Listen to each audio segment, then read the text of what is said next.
तो हेलो दोस्तों, myself Prerak Tripathi and welcome to my channel medico motivator.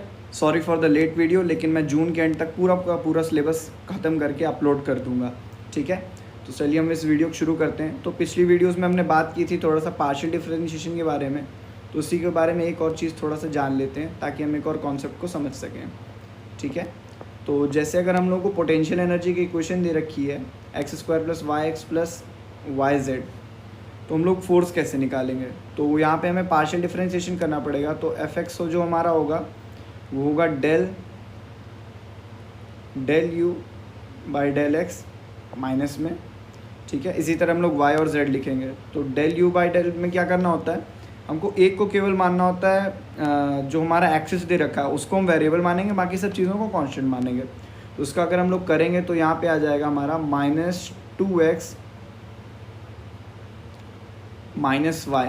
ठीक है, ये हमारी Fx की आ जाएगी इक्वेशन। इसको हम लोग लिखेंगे Fx, इसको हम लोग i कैप लगा के लिखेंगे।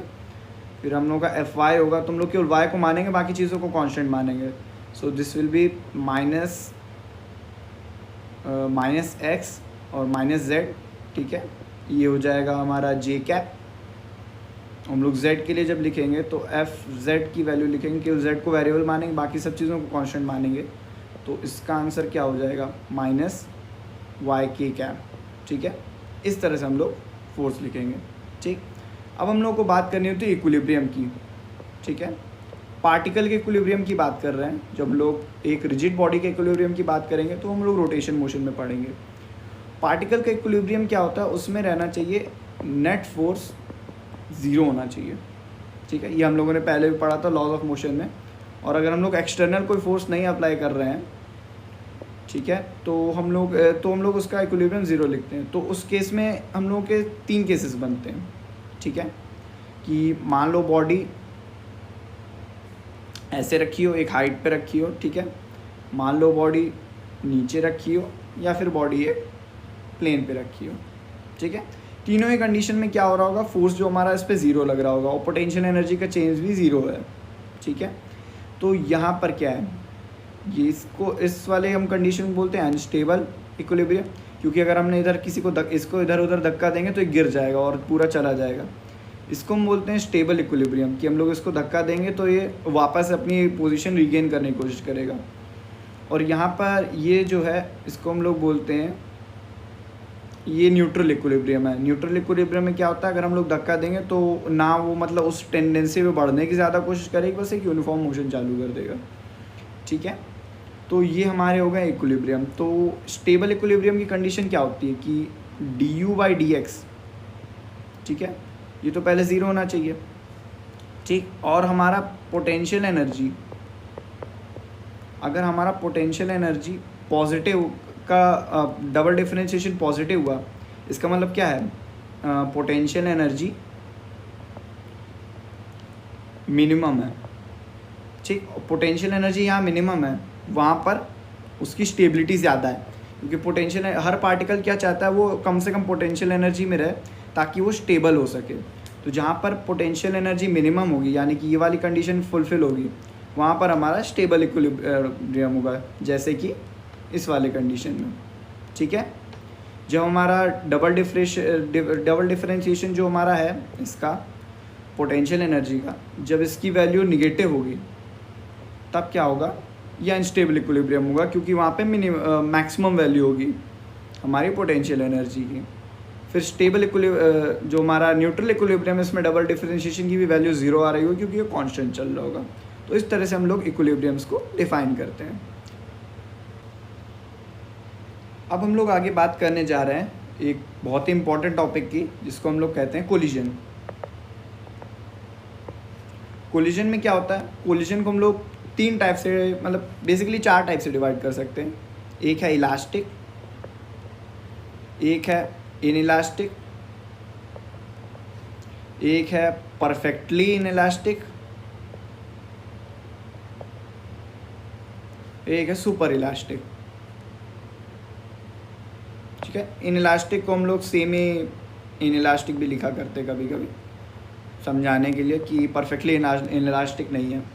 तो इलास्टिक मोशन में क्या होता है, देखो एक तो होता है मोमेंटम और एक होता है काइनेटिक एनर्जी, ये पूरे सिस्टम की रहती है। तो इलास्टिक में क्या रहता है, कांस्टेंट चल रहा होता है काइनेटिक एनर्जी और मोमेंटम भी। मोमेंटम हर जगह कांस्टेंट चल रहा होता है, क्योंकि हम लोग जितने भी दो पार्टिकल्स के बीच में लगने वाले फोर्सेस को हम लोग एक सिस्टम मान लेते हैं, तो वो सारे इंटरनल फोर्सेस हो जाते हैं।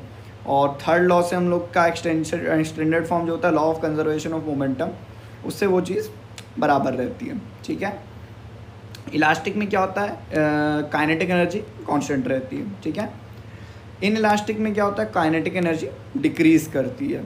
परफेक्टली इन इलास्टिक में काइनेटिक एनर्जी मिनिमम रहती है, मतलब सबसे ज़्यादा लॉस होता है वहाँ पर। और सुपर इलास्टिक में काइनेटिक एनर्जी बढ़ती है। ठीक है, इलास्टिक का एग्जांपल हम लोग मान सकते हैं, जिस एकदम परफेक्टली इलास्टिक होगा वहाँ पर साउंड भी नहीं आती है। तो जैसे कि वो एक पेंडुलम्स आते हैं बहुत सारे, उनमें एक को ऐसे मारते हैं तो वो दूसरा निकलता है, वो आपने देखे होंगे, वो ऑलमोस्ट इलास्टिक होता है। या फिर हम लोग कंचे वगैरह देख सकते हैं, अगर किसी बहुत ही हार्ड फ्लोर पे हिट करता होगा तो दैट्स ऑलमोस्ट परफेक्टली इलास्टिक। फिर इन इलास्टिक तो नॉर्मल हम लोग कहीं भी जो भी कोलिजन देखते हैं वो इलास्टिक ही होते हैं। परफेक्टली इन इलास्टिक वो होंगे जहाँ पर दो बॉडीज एकदम चिपक जाएं, ठीक है, टकराने के बाद में। जैसे कि हम लोग एक ड्रॉप पानी रखा होगा, उस पर हम लोग दूसरी ड्रॉप पानी अगर मारते हैं तो दोनों जुड़ जाते हैं, उसके बाद साथ में कैरी करते हैं। ठीक है, साथ में फ्लो करेंगे, तो that is an example of perfectly in elastic. And जो सुपर इलास्टिक है वहाँ पे मान लेते हैं कि ये एक बॉम्ब रखा हुआ है, ठीक है, इससे एक आके बॉल टकरा गई, तो जब बॉल टकराई तो ये बॉम्ब के अंदर पोटेंशियल एनर्जी थी जिससे ये फट गया। उसके बाद कई पार्टिकल्स निकले, और जो भी कई पार्टिकल्स निकले इन सब का जो टोटल मोमेंटम रहेगा ना वो हमेशा सेम रहेगा, बट यहाँ पे बहुत सारी काइनेटिक एनर्जी रिलीज हुई। तो ये एग्जांपल होता है सुपर इलास्टिक मोशन का। तो यहीं पे मैं आपको एक नई चीज़ सिखा देता हूँ जो कि होती है ई, जिसको हम लोग बोलते हैं कोफिशिएंट ऑफ रेस्टिट्यूशन। ठीक है, ये कोलिजन के क्वेश्चंस में बहुत ज़्यादा काम आती है। तो कोफिशिएंट ऑफ रेस्टिट्यूशन क्या होता है, मान लो ये एक बॉडी रखी है, ये सेकंड बॉडी है, ये फर्स्ट बॉडी है, ये आ रही थी U1 से और ये जा रही थी U2 से। फिर ये लोग टकराते हैं बीच में, कोलिजन का मैं ऐसे साइन बनाता हूँ। ठीक है, यहाँ पे कुछ टक्कर हुई है। इसके बाद ये मूव करने लगेगी V1 से और ये मूव करने के लिए V2 से। तो बेसिकली जब क्वेश्चंस फंसते हैं इन इलास्टिक क्वेश्चन के लिए, इसलिए इसको इंट्रोड्यूस किया गया था।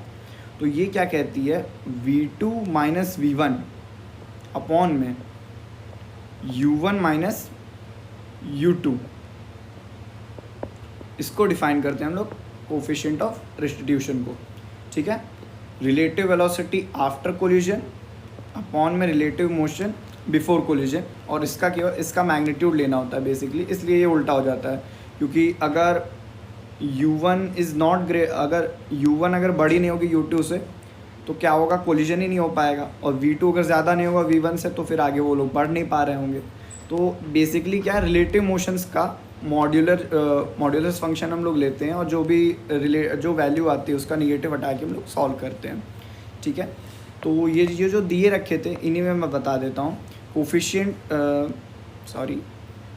इसी में बता देता हूँ। जो इलास्टिक रहता है, इलास्टिक में कोफिशिएंट ऑफ रेस्टिट्यूशन 1 होता है। कोफिशिएंट ऑफ रेस्टिट्यूशन 0 से लेके 1 के बीच में होता है इन इलास्टिक मोशन में या सेमी इलास्टिक मोशन में।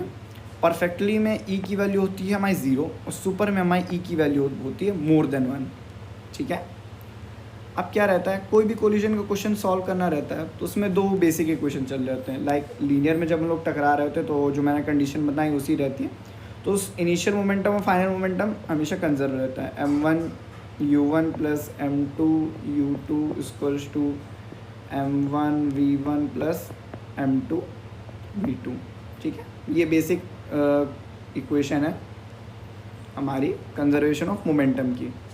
फिर अगर इन इलास्टिक रहता है तो उसमें क्या रहता है, काइनेटिक एनर्जी भी हमारी सेव हो रही होती है। तो हमारा जब इलास्टिक मोशन है तो उसमें half M1 V1 square plus half M2 V2 square की value half M1 U1 square plus half M2 U2 square. ठीक है, ये बराबर रहेगी। तो ऐसा होता है हमारे पास दो इक्वेशन रहती हैं और दो वेरिएबल है हमारे V1 V2। तो ये सॉल्व हो जाते हैं किसी तरह से। बट जब इनइलास्टिक रहता है तब हमारे पास सिर्फ ये वाली इक्वेशन रहती है, दूसरी इक्वेशन नहीं रहती है, ठीक है। तो उस केस में हम लोगों की ई इंट्रोड्यूस हुई थी क्वांटिटी, उससे हम लोग सॉल्व करके 2 इक्वेशंस बनाते हैं। तो मैं वो सिर्फ 2 इक्वेशंस लिख देता हूँ, उससे आपके सारे क्वेश्चन आपके कोलिजन के सॉल्व हो जाने वाले हैं, ठीक है। So that equations are, v1 की वैल्यू होती है m1 माइनस em2 अपॉन में m1 plus m2 into u1 plus m2 u2 upon में m1 प्लस m2 और ब्रैकेट में e प्लस 1, ठीक है। ये इक्वेशन है। v2 के लिए याद करोगे तो क्या करोगे, जहाँ पर तुम्हारा u1 है वहाँ पर तुम लोग u2 लगा दोगे और वाइस वर्सा कर दोगे, ठीक है। तो जैसे अगर मुझे v2 के लिए लिखनी होगी तो v2 के लिए मुझे v2 का मास लिखना होगा, that will be m2 minus E m1 upon में m1 प्लस m2 और ऐड कर प्लस में m1 u1 ब्रैकेट में 1 प्लस ई अपॉन में m1 प्लस m2, ठीक है। ये क्वेश्चन आपको याद हो जाती है, उसके बाद कोलिजन का कोई क्वेश्चन सॉल्व करने की ज़रूरत नहीं है। ई की वैल्यू 0 डालो या ई की वैल्यू 1 डालो, काम ख़त्म, ठीक है, वहीं का वहीं, ठीक है। और इससे बहुत ही ईजिली होते हैं क्वेश्चन सॉल्व, ठीक है। बट फिर भी जैसे इलास्टिक के सॉल्व करने हैं तो यहाँ ई की वैल्यू 1 डाल के सॉल्व कर लो, और कोई भी इन इलास्टिक है तो 0.6 0.4 ये सब वैल्यूज़ डाल के तुरंत के तुरंत क्वेश्चन सॉल्व किए जा सकते हैं। So this is the best formula, पूरे कोलिजन चैप्टर में ये फार्मूला याद कर लो, आपका काम हो जाता है, ठीक है।